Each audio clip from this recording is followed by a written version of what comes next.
Hello, hello, Otafest podcast listeners. I'm Angelo, and I'm here with Nancy and Jei. Hello. For one of the last 3 episodes before Otafest 2023. Dear goodness. 1, 2, 3. It's happening. Is that right? Oh my god. I think it is. 1, 2, 3. It is. Oh It is? my god. I can math. It's true. This is news. This is the He biggest math- news for you. I can count. Got the biggest One. brain. I've mentioned this Otafest podcast. before. Ah. I've mentioned this before, but I have trouble counting weeks towards a thing. But for some reason, when Angelo says there are 3 more episodes until Otafest, then the True. math part of my brain actually kicks in. Yeah. Nice. Because weeks are like an amorphous thing. Does it start on the Saturday? Does it start on the Sunday? Or when does it end? Is Monday the true beginning? Who knows? But an episode, that's every Wednesday. Oh my gosh. And just It is the like only way. that, with every new episode comes news and announcements. News. We are so pleased to have voice actors Erica Lindbeck, Erica Mendez, Lucian Dodge, and Brendan Hunter join us for Otafest 2023. Purchase a print, get it signed, and chat up your favorite VA at Autograph Corner in the Exhibitor Hall all weekend. They'll have panels each day too. And exciting news! Industry guest Ginny McManus is returning to Otafest. With 17 years of experience as a high-level volunteer staffer, she's a global voice in the convention circuit. Ginny has a degree in PR and has handled special events, social media, and website design for over 21 years. Let's welcome her back. Hooray! Yeah. And if you find yourself needing a quiet space to relax and read your favorite manga series, the Manga Library, Ideation Center, hosts a huge selection of manga titles to choose from. It's the perfect place to kick back and escape into the world of your favorite series. So come get lost in a good book and a calm space.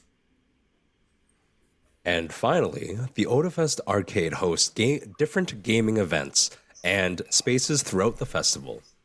In the main gaming hall, McLeod A, you will find many games ready to play, and there are tons of tournaments to enter.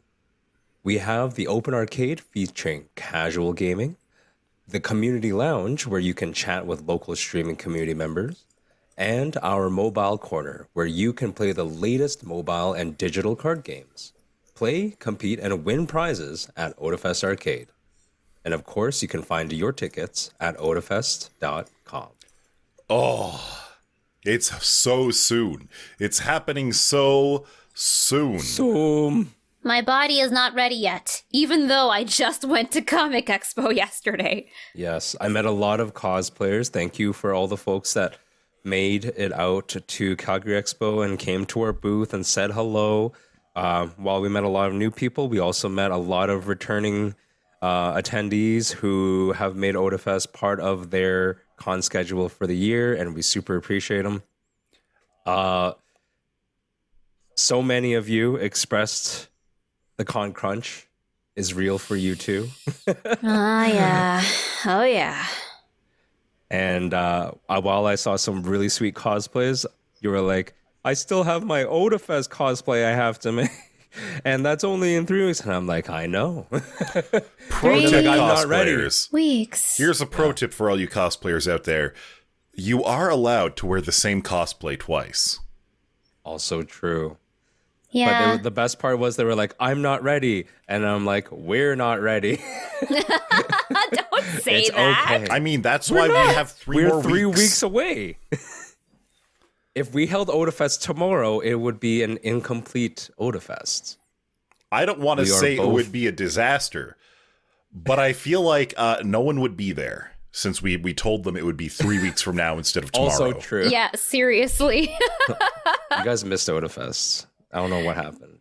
Yeah. It just people happened are just going for to some show reason up. 3 weeks early. I don't know. Do you remember the first time Otafest changed its venue, and people just out of habit went back to the university and showed up and went, where are all the banners? That's what it's going to be like if we had it tomorrow, because nobody would show up, and then we'd be like, sorry, you missed it.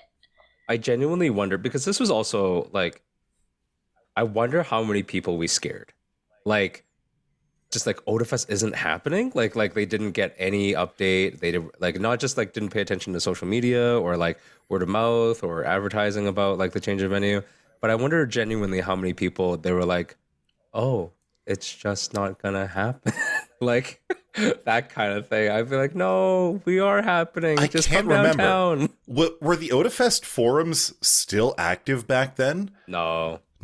Because I feel like I remember somewhere someone posting that they'd gone to the university and they were confused. Like it absolutely did happen. But probably Facebook. We're getting ahead of ourselves. We are 3 weeks too early to be worrying about Otafest tomorrow. Exactly. Fair point. That's why I like to take it slow. I like to just vibe. And that's why I'm something of an avid bicycle commuter.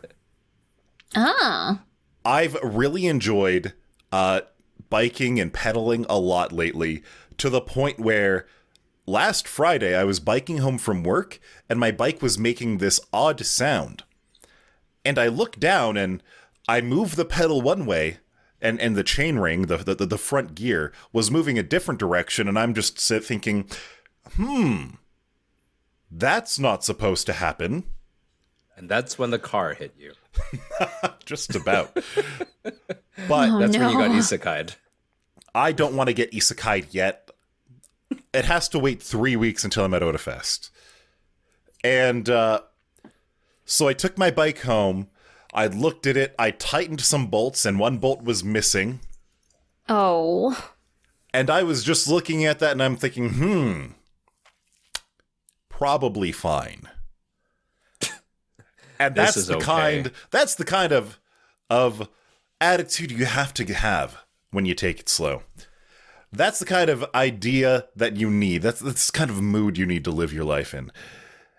And I extend this, I've been trying to extend this into all parts of my life. And so when a friend invited me for a pedal pub expedition, I was all for it. I was 100% down like a clown to climb onto this 3,000-pound human-pedaled cart and drink beer all afternoon. And I am here to report this experience did not disappoint. It was simultaneously the highest effort pedaling I have done in years on the slowest possible vehicle that I have pedaled in years, with the most amount of beer that I've ever had on a moving vehicle. So I think I know. Which is to say, it's the only time you should ever have beer while in a moving vehicle, right? Well, party buses are also something else. But yes. So I think I know which pedal pub you're talking about, because I'm pretty sure I've gotten stuck behind this one before while they were in the middle of going on an uphill slope, and then they had to stop because someone lost a sandal. I heard about like that. 15 cars backed up behind them because they didn't feel comfortable going around them in that underpass. So in Inglewood, on 9th Ave, there is the Pedal Pub Calgary station, and it is so cool. They are these big vehicles. They're almost the size of a bus. They have 6 seats per side, so you can pile on 12 of your friends on this thing. And all of you together, pedal this 3,000-pound bus-sized cart around Inglewood. It is an absolute blast. I'm going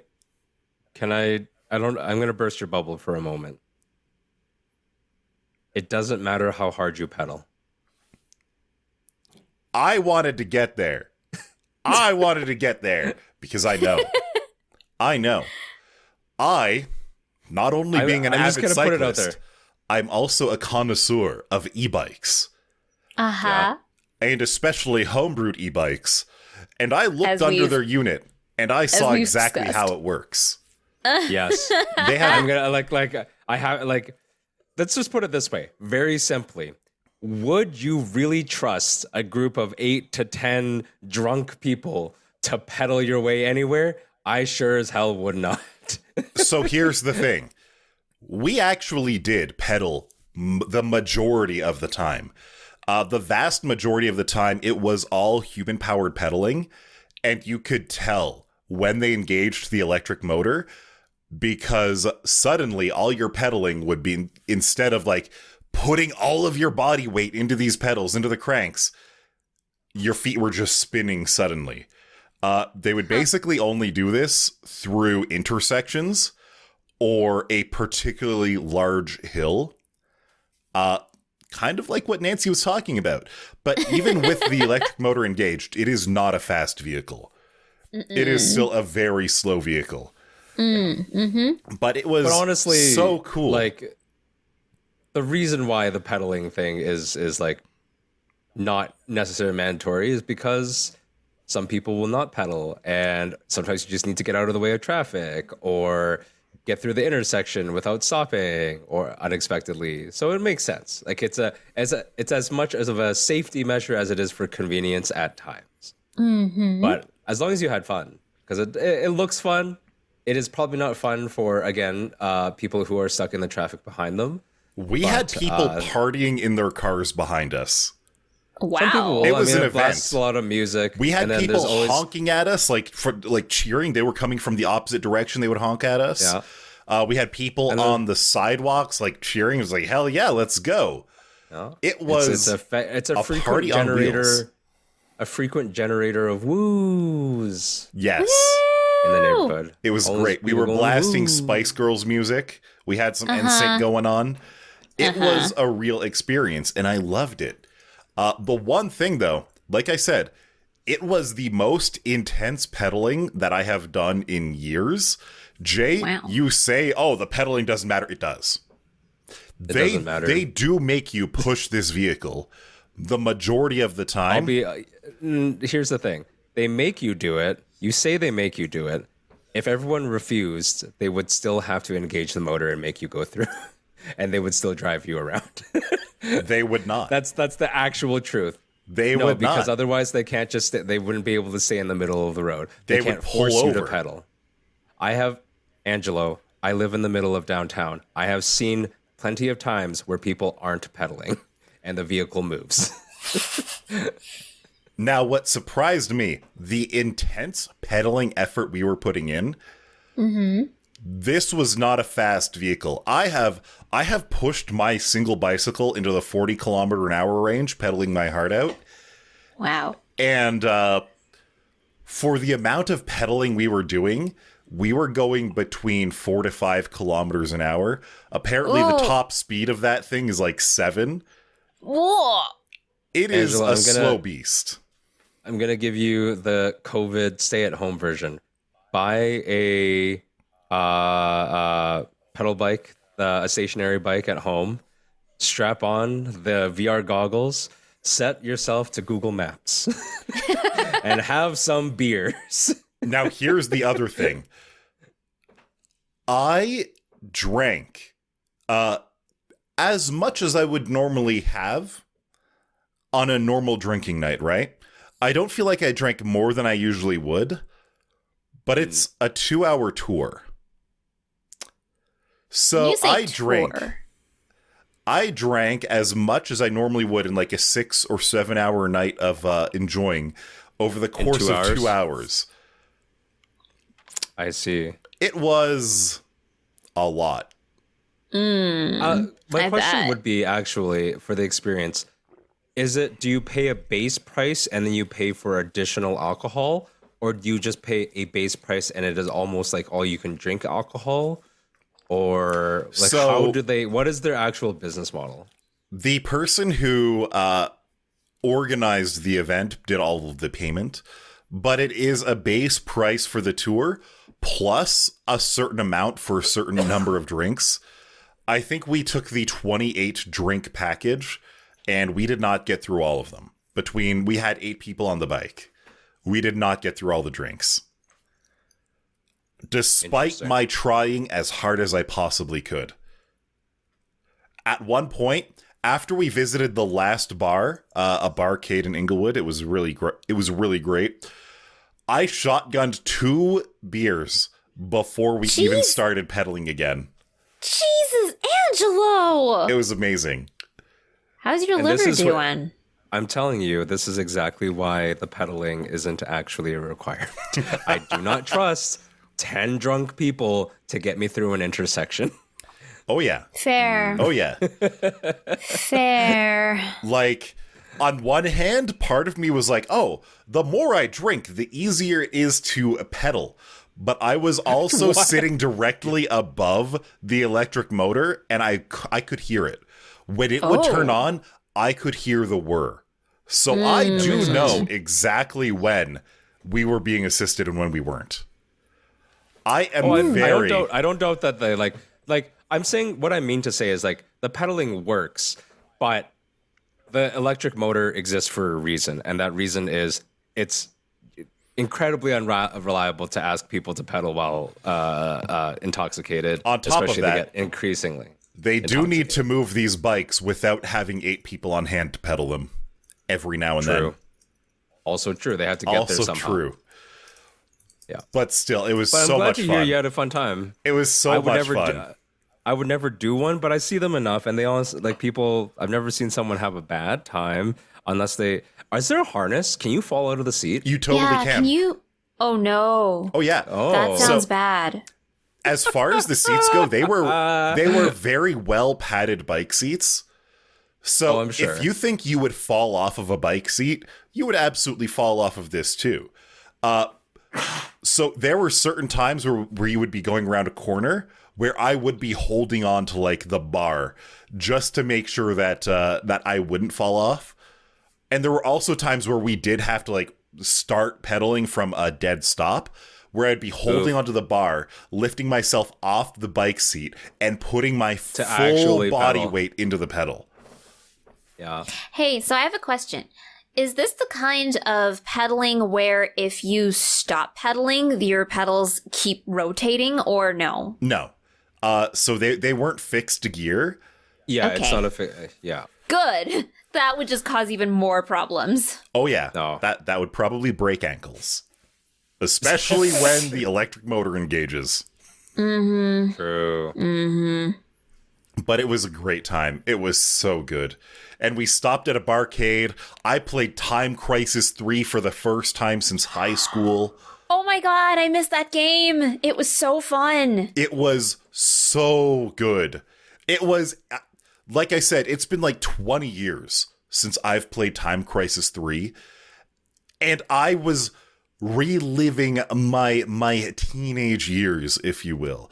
I felt like I was back in frickin' LaSalle, Ontario, stepping on the pedal, pointing the light gun, and bopping these secret agent dudes in the face.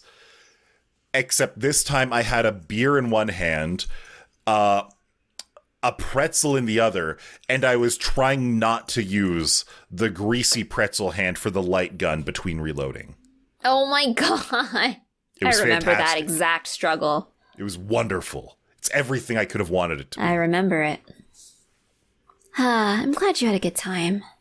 I heard Beer Fest was on this weekend, too. Beer Fest is next weekend. Oh, it was next weekend. My mistake. Because Beer Fest is happening at the exact same place that CCEE just took place in. That would make so much sense if I had stopped to think about it. Yeah, most of those food expos are pretty much hosted at BMO Center. So, but I was gonna say, I'd be like, I don't recall seeing Beer Fest. Tell me, I haven't gone to CCEE in years. I feel like it's outgrown what I can be comfortable with. So tell me, how was it this year? Jay, do you want to go first? Sure. It was good. I mean, like I said, I was mostly at the table. and seeing new fans, young and old, come see us. I bought my first thing at a convention in a long time. Oh. What was it? A $10 box of Scrabble. A Box of $10 Scrabble. dollar. Like the Scrabble board game.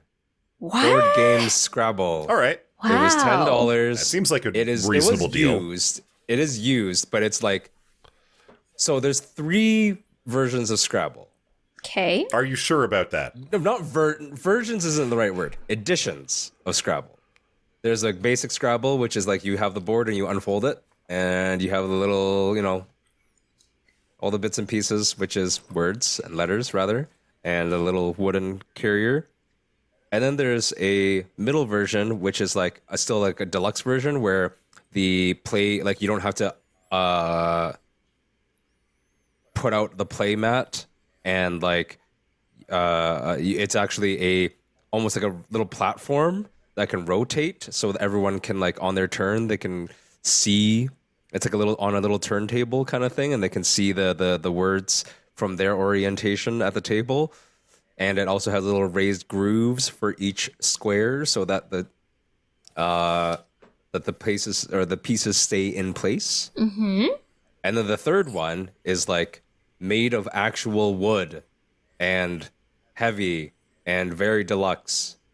I got the middle one. Nice. The one that has the rotating thing for $10. Nice. I was That's like, not sweet. bad. All right. I was going to say, are you sure there's only 3 versions of Scrabble? I feel like there's a version for every different language. Yeah. Could you imagine No, playing... I don't. It definitely would not have in every language. Not every If language. you Any compare language like a that was French spellable. game of Scrabble to an English game of Scrabble, they would use the exact same letters. But Z is so much more common in French words that you would not be able to give it like the same 10 or 12 points that it's worth in English. It would be broken. And not only that, you would need more Zs for a French version of the game.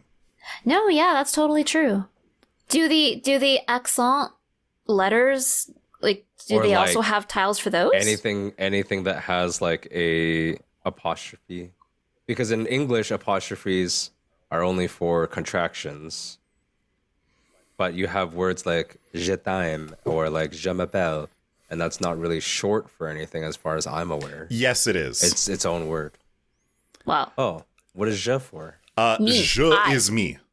Yeah. M'appelle. But then yeah. I couldn't give you the exact thing, but it is like my I name call is. myself. Or yes, Yeah, I call I myself. call myself. Yeah. So Right. je, I, and then appelle is the actual verb. M'appelle means I call myself. And in It's the the case of like je t'aime, Subject. it is I love je, you. me, tu, you, am, love. Yeah. But you do So- have a valid point there, where there are non-contractions in French that use like the apostrophe. Like that is a very valid thing in French. And could you imagine a language like Polish, for example? Oh. You cannot do Polish Just with base level Scrabble. C's and Z's everywhere. I'm pretty sure you would need to include as many Zs for a Polish Scrabble version as you do E's for English. Possibly. Fair. Very fair. And Y's, they would have to increase the amount of Y's. So you bought Scrabble at Expo. Were you playing it at the Otafest table? Were you challenging Otafest goers to a game of Scrabble? No, because I could just beat them. There's no sense. Wow. That's Oh, the confidence. disrespect. There's only been one person that I've ever met in my life that consistently Jay out challenges me here and saying probably that beats me. that Otafest goers can't read. I think Yeah. that's just an open challenge then to any goer of Otafest the only to challenge. things that Otafest attendees can read are subtitles. Subs. You know what? That's fair. Subs over dubs. I'm not even Is joking. this the camp this is deterring into? I'm not even Yeah. joking. Oh, actually. I actually am a very weak reader. Very weak. Oh, I'm a fairly strong reader. I'm a very strong reader also. Subtitled anime in high school definitely helped my reading level That's go good, up. though. That's Honestly, a good thing. like I hear that about I think like with some of our friends who have younger children, they've also stated the same where like subs have helped the literacy level of their children go up, which is great. On a slightly similar but different topic, I went to go see Suzume, which is Makoto Shinkai's newest film. It's out in theaters right now. Yay.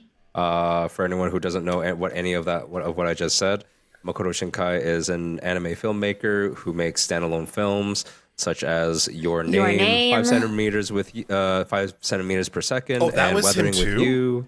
Yeah, it was. Yeah. 5 centimeters per second also- is then the only Makoto Shinkai film I've actually seen. You've never seen Garden of Words? No. Have you seen Weathering with You? No. Voices of a Distant Star is also Wait, that was him his. too? Okay, Yeah. Voices of a Distant Star is also fantastic.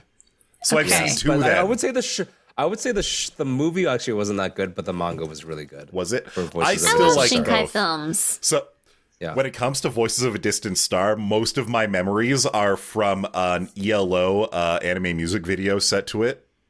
I see. Oh. But yeah,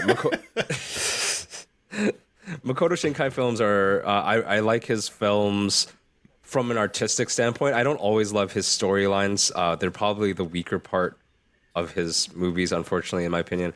They are I'm not going to talk visually about Yeah, I'm not beautiful. going to talk about Suzume because it's really new, so I don't want to. But the reason why I was bringing it up is because I was invited to go, and my friend who I went with, they're like they booked the seats and everything like that. There was like a group of us, and she made sure that it was like Japanese audio, English subs, and I was like, yeah, that makes sense. But there are options for dubs, like there are all.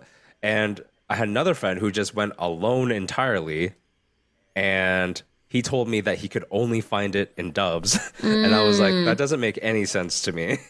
First of all. It could just be But- the showings or whichever The available timing. slots they had. Yeah, but yeah, visually it was a very good movie. I probably wouldn't watch it again. I don't hate it. I just wouldn't watch it again. I will watch it. I will. I just Yeah. I'm has the trying nice my best to visuals. avoid a whole lot of internet communities right now so that I don't accidentally spoil myself. Considering that 5 centimeters per second is the newest Makoto Shinkai work that I've seen, what are the odds that I'm going to see this one? Do you want to go? Sure. I mean, Okay. you could go. You're going to watch this one. I have no desire to see it again. Nancy, how I was haven't your seen it yet. That's not expo true. experience? I have every desire to see it again visually. Visually. Just walk in with earplugs then. No. Set on, it, the scores of set his it, movies are use usually very VLC to lovely. set it as your desktop background. Oh, that's an interesting thing to do. Also, yeah, I've done that before. I've done that with I did that with Redline once. Nice. I did it with Spider-Verse. Nice. Oh, nice. Spider-Verse because Yeah. almost every frame of that movie Is Chef's Kiss. beautiful. Oh, yeah. The only ones that aren't is because there's literally nothing happening in Yeah. that scene, and it just didn't make any sense. But Yeah. so many of the scenes in that movie are just beautiful. Well, that's cool. So who are you gonna play Scrabble with? You know, anyone who I have disdain for. Oh, all right. so not Anybody me. that you Cool. recognize as a valid rival? I literally have only really played Scrabble against one person. Where like, I'm not saying I'm a fucking world champ. I am definitely not putting it out there. I'm just saying that on the average basis, I beat most people at Scrabble. That's really what it Would comes you down beat ChatGPT at Scrabble? Would you go against the AI? to. Yes, because I don't think ChatGPT has a good grasp of the English language when it's Per se. isolated. Like, there are a lot of words, especially loan words from other languages, that I don't think it would know, and that's part of the meta. I know more two-letter words than most people. Okay. Anyways, Anyway. Nancy, how was your expo?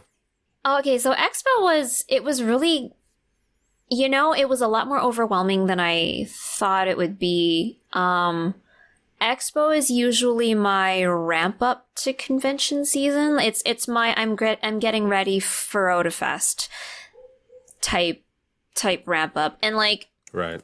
you know, I had panels on Friday and Saturday. The panels were great. The engagement was really high. It was really lovely to hear so many new and old voices that I knew already. It was really nice to speak to the same topic that I did last year, but have far more advanced questions than the type that I usually get for that same panel. So that was really nice. We also were interviewed by local media about being local voice actors. That was really cool. He asked, interestingly enough, since Jay mentioned it, he asked about AI and a lot of other, tougher questions that I think fall under harder conversation material when it comes to talking about voice acting. So I'm very excited to see how that comes out when he's done editing the interview together. It was loads of fun. The thing that was overwhelming for me, though, the thing that caused me to burn out at 2:30 p.m. on the Saturday was that Saturday was it was sold out, and it was so busy that I was almost unable to walk anywhere that I wanted to walk within the venue. That's fair. Yeah, it was quite crowded. That's which the is not to experience be- that I had like 10 years ago, and that's why I don't go anymore. It's obviously like a two issue because like you're not going to get all the things that they can get under one roof without it being busy. Yeah, and But I get that. on the other hand, like it's a diminished experience because in a lot of ways it's like herding sheep or like herding cattle. It's literally like go from one end of the line to the next. Like it's go from this hall to this hall to do this thing, to do this thing. Like it's not lacking in things to do.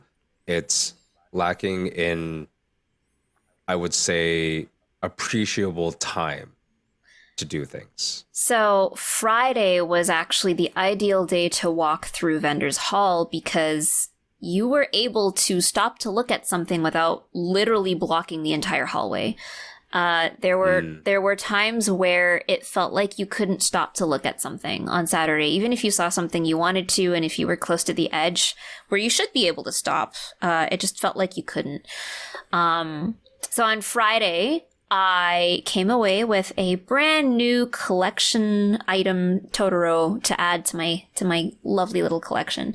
A lovely lady from Medicine Hat was at Expo this year, and she crochets all sorts of things. And I picked up one of the Totoros and I fell in love and I needed to have it. So I bought it just like on the spot. I didn't even try to haggle. I didn't even like, oh, maybe I'll come back later. Like, no, I just bought it like right then and there. I knew someone else was going to get it if I didn't. It was just one of those things like she only made so many. She only had so many with her. And that was the one I wanted. So I took it.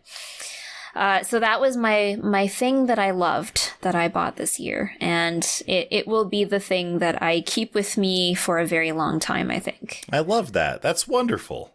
I'm glad to hear that. So Jay and I both came away with very nice things. Scrabble! Scrabble and a Totoro. I did absolutely burn out, not my social battery, my battery of the ability to be around so many people in such a crowded place. Because I was actually feeling pretty energized. Like I skew slightly towards introvert. So if I'm hanging out with a small group of friends, it's actually very energizing for me. And the engagements that I had, the connections that I was making on Friday and Saturday of Expo, it was that. So it was the filling of the battery. I was feeling really good. I was feeling pretty energized. For those days, and then I walked you were into with Vendors your Hall. people. Yeah, and then I walked into Vendors Hall, and I was like, "Oh no!" And I you just feel that bat dropping so fast, so fast. Oh yeah. I don't know if this is not necessarily a criticism of Expo. No, I think it's just the look at like what it is that they specialize in terms of content. And it probably did not help you that the vendors hall is so large. Oh, yeah. And to get from one end to the other is just a 15-minute exercise in like keeping it together and, you know, like dodging and slowing and trying to get through spaces and just trying to, you know, like do your thing. And I would say that's not even your, you know, unique experience. That's the collective experience. Yeah. You know? But I also think that most people have a higher tolerance for it than I do, just on average, probably. That's fair. But it just doesn't help that, again, the space is so large. So if you want to go from one end to the other, or if you want to go see another thing in that area, yeah, you have to weave through that sea first. Yeah.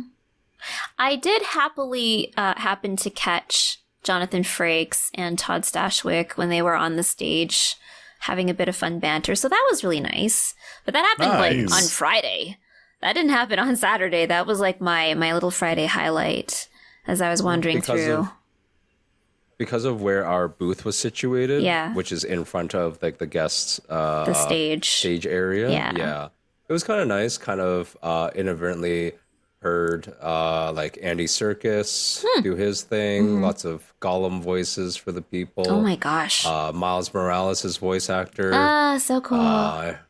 Danny Trejo popped by the booth. I saw. Oh, he popped by the Otafest booth. Yeah, I had a picture taken with the Pikachus. He has a picture with Pikachus. Yeah. That was at the Otafest booth because I saw that picture. That was amazing, Yes. yeah. That was wonderful. I loved that picture. I wasn't there at the time, but I'm very happy for anyone who got in on that. Yeah. It is so weird. I love Danny Trejo.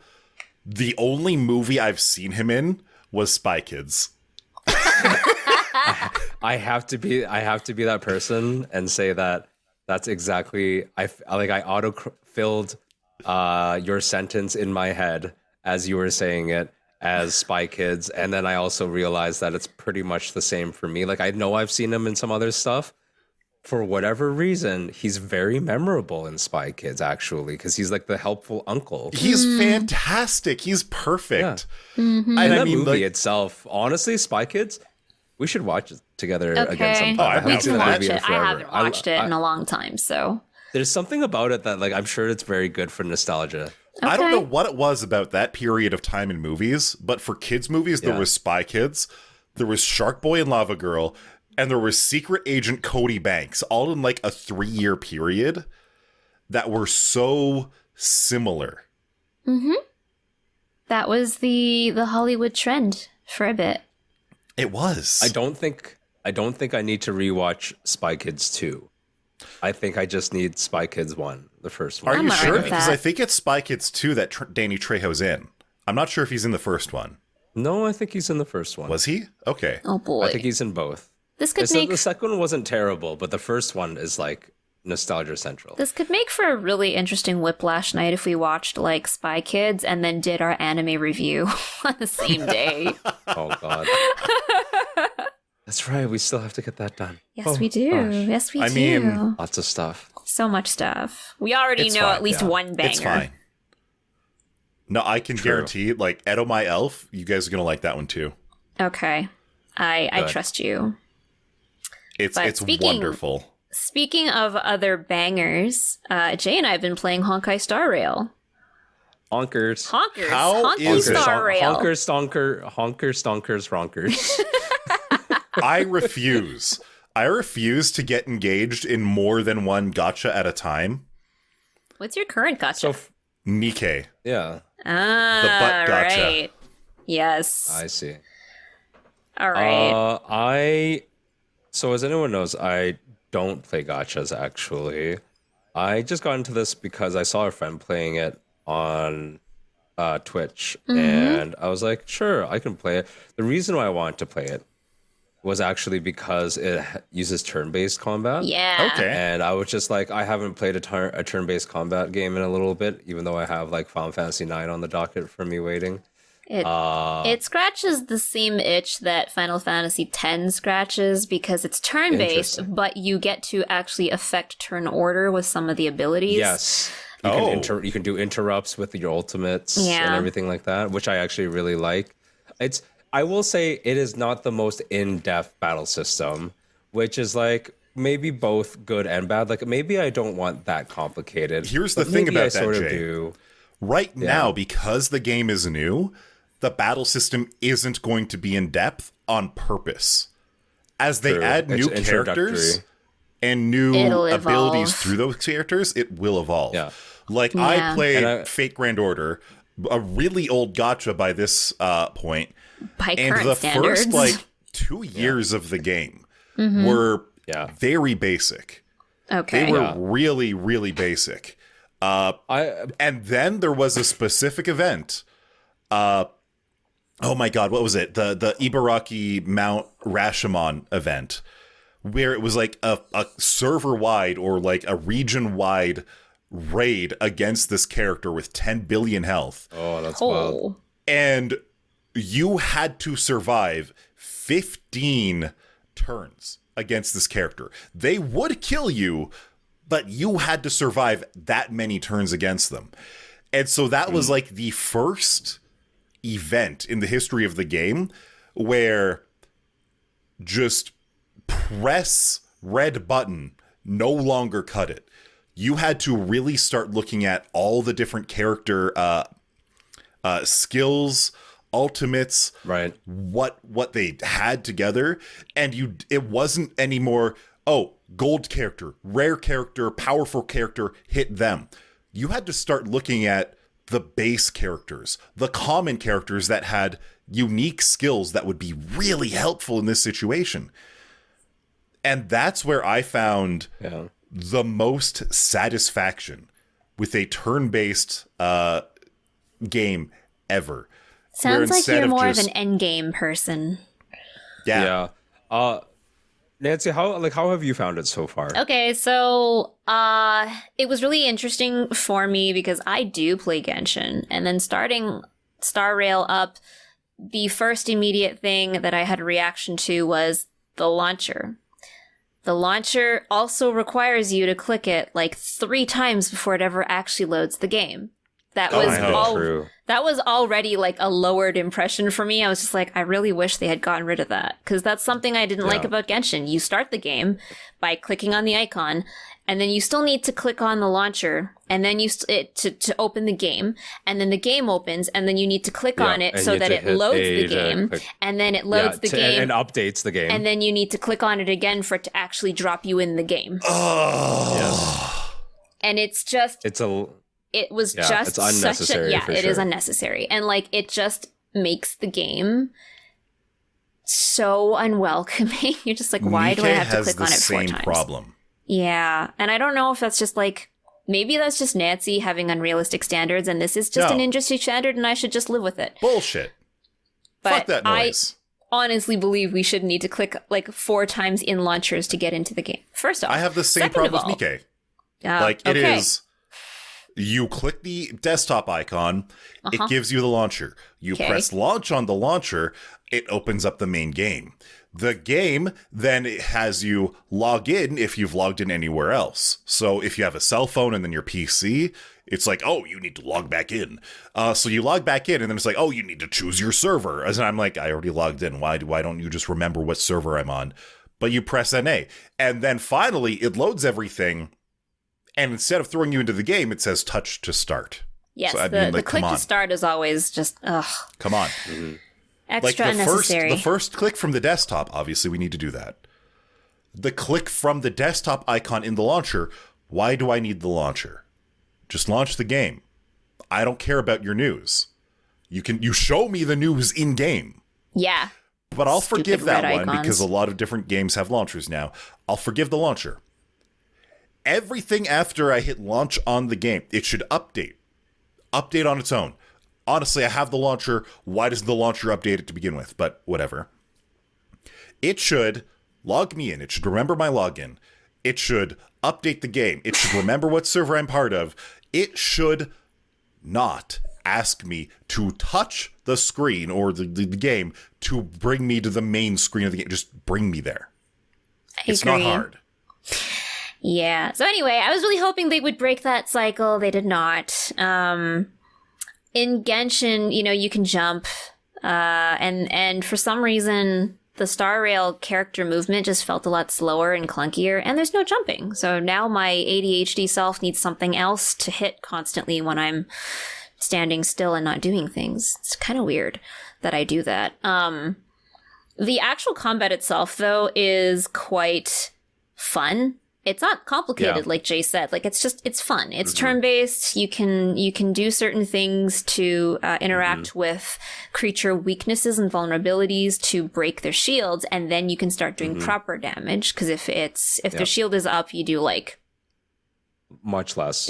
I think it's like 10%, like 10% damage or something. I don't think this would be a spoiler necessarily because it's not technically story, but I really like the simulated universe.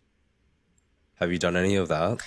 So I didn't get... It is in the beginning area. Yeah. I didn't get super far into it yet. I am still on the... So when you sign up and you're a new player starting a new character, you get a new player banner to roll on, and you get to roll 10 for the cost of 8, which is a pretty good deal, I think.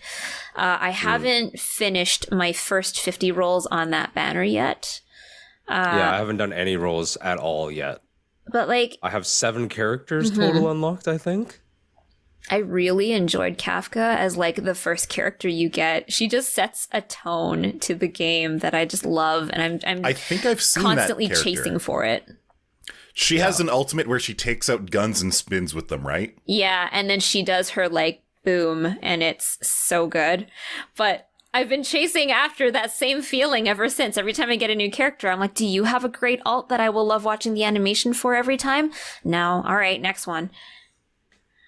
Now, I need you to tell me something about whether this is just a Honkai problem or is it just Star Rail. Okay. The storytelling is really wonky. Yeah, no, that seems normal these days. Like, I'm not getting, not that, like, there's always some obscurity in games like this where they try to not tell you the entire scope of the story and your involvement within the story at the beginning.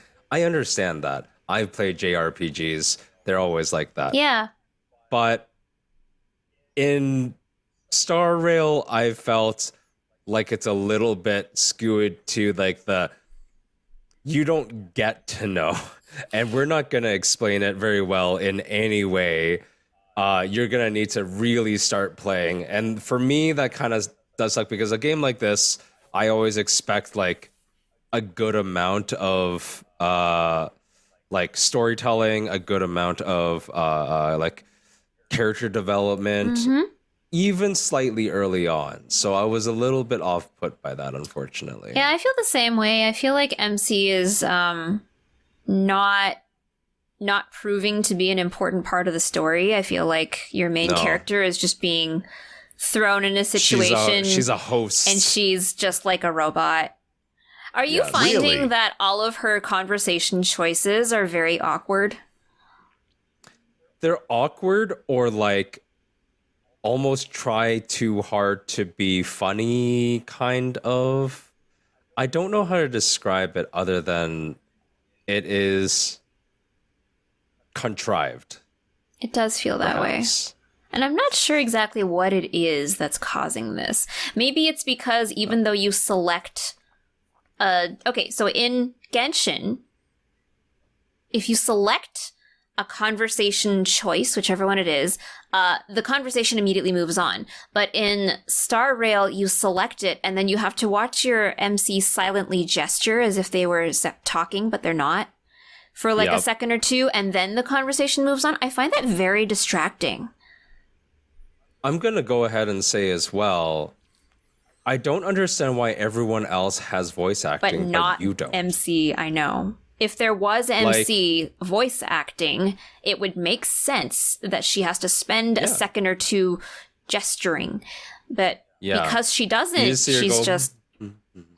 she's just silently making hand gestures, and then the characters continue on in their conversation as if she had spoken. So that method of characterization is something that I really don't like that much. But it's like the silent protagonist trope, right?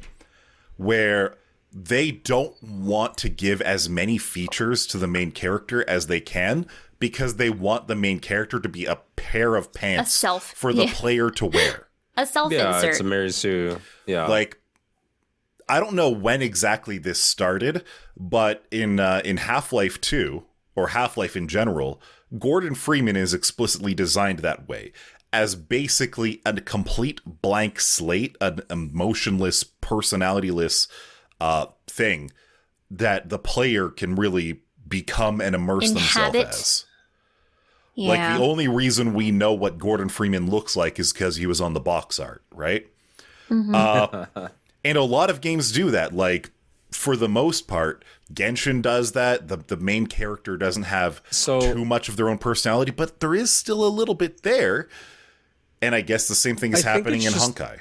Or I think it's just Star the way... Rail. Yeah, I think the thing is just the way that the main character is written is, again, like, her dialogue options aren't great. They're so laughably funny, though. Like, you get, like, a good choice and a bad choice. Like, the one where you have a good attitude and the one where you have, like, a bad attitude. Yep. But they're both so funny that I actually find myself choosing the bad choice because they're just both so awkward. I may as well choose the one where she's being a jerk. Nice. Do you know that, like, you can get rewards for doing the good choice, though? Oh, man, I don't know. Is that actually a thing? Not slightly. Oh. But, like, I don't know if it's a big material type thing, but you get a material for choosing good things. Ugh, dang it. I know. You have to be goody two-shoes if you want to get the good stuff. Then why give you the just choice? grind levels more. Like, I don't know if there's, like, this little thing where around the space station there's a bunch of robots that you can turn off. Oh, yeah? So I turned off a bunch of robots, and then they messaged me going, "Did you turn off the security robots?" And I was like, no. And that's the first time that it notified me, like, oh, you should have chosen the good option. That's actually kind of interesting, though, because most gacha, their story choices have no bearing whatsoever on how things play out. Yeah, like Genshin doesn't have any bearing, and like half the time you get multiple lines to choose from, but they're all the same sentence that just got broken up. Yeah. Like sometimes you just get a funny little quip from another character. It's that general, it's not what you say, it's how you say it. Maybe. That's how I feel about it. Maybe. That's pretty cool, though. So it looks like there's a lot going for Honkai Star Rail, even if it falls into the same tropes that a lot of people are tired of or maybe have some issue with. I just don't, I kind of wonder if people are really latching on to Star Rail because it's something that's a little bit different and fresher than Genshin. Because I think a lot of people are getting a little tired of Genshin because they don't feel like it's progressing in like the grand story arc. It's sort of doing a lot of little things all in the new areas every time something new opens up, but then it ultimately doesn't result in anything. So I think people are burning out of Genshin and they're latching onto Star Rail because it's at least different. It's different gameplay. It's something that's a little different. It doesn't solve the storytelling aspect. The barrier to entry is low now. Like when it comes to Genshin, I haven't played Genshin in more than a year now. And I feel like I'm so far behind, I would never be able to get back into it. Oh, yeah. Imagine that for someone literally starting out right now. I have a friend who just started playing Genshin over like the Christmas holidays, and he was hell-bent on trying to figure out the optimal way to get caught up and then be able to just go back and take his time with everything else. And it just felt like it was not the right way to approach it to me. But like, even if I put myself in his shoes, I can see that. I can see it being really difficult trying to catch up with where everything is now after 2.5 years of this game being around. Well, like, absolutely. On top of that, there's certain events that if you aren't caught up in the story, you just can't participate in, right? Oh, yeah. Like any current going on, like story events that are limited time, they end. You have to be at least level 20, 25 or whatever to be able to participate in that. So you kind of want to jet past all of the beginning stuff and not take your time and not enjoy it for the experience it is so that you can start participating in the limited time events. So yes, when Angelo says the barrier to entry is low for Star Rail, totally. You have a lot less catching up to do. There's nothing to catch up with. It's brandly launched or brandly new launched. Brand newly launched. I just want. I hope there's going to be some sort of multiplayer component later, and I'm also curious, Nancy. What are you playing it on? Because it's one of those across many platform games. I'm playing it on PC. Are you using a controller or keyboard? I am using a controller and keyboard. Sorry, I'm using no Mouse controller. and keyboard? Yeah, mouse and keyboard. Sorry, brain crossed wires for a second there. All good. I chose not to use the controller because I just didn't have one at the time when I started the game, even though I thought to myself, oh, hey, it's going to be a turn-based. I probably don't need the precision of like FPS style gaming. Yeah. But now that I've learned how to play it that way, it's probably going to be a little weird for me to adjust back to a controller, but shouldn't be difficult to. I've only been playing it on a controller just because of the perspective. Like, if it's a third-party RPG type game, by default to me, it's a controller game. Also, this is not a game where you need to like press for skill buttons and stuff like that. It's like, it's turn-based combat. It just makes sense to me to play it on controller, even though there are like more menu options than your typical game where you could conceivably play on a keyboard or mouse specifically, I think, just to select things faster. Yeah, I've been learning all of the keyboard shortcuts for the abilities and targeting and stuff, and it helps. Yeah. It's probably more efficient, to be completely honest, but I'm just happy playing it on a controller. Yeah. And that's all that matters to me. Yeah.